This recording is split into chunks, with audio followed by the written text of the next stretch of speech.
నా మందిరములో ఆహారం సమృద్ధిగా ఉండునట్లు మీ 10వ భాగం అంతటిని నా మందిరపు నిధిలోనికి తీసుకురండి. తీసుకొని వచ్చి నన్ను అడగండి, మీ కొరకు ఆకాశ వాకిళ్ళు విప్పుతా.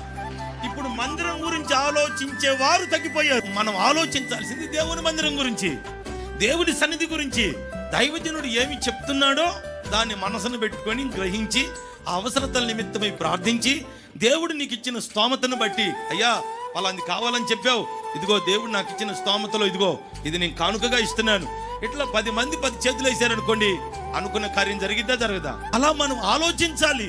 దేవుడు అదే చెప్తున్నాడు, మీరు బలము కలిగిన గొప్ప జనముగా నేను మిమ్మల్ని చేస్తాను, మీ ద్వారా ఈ భూలోకంలో ఉన్న ప్రజలు ఆశీర్వదించబడతారు.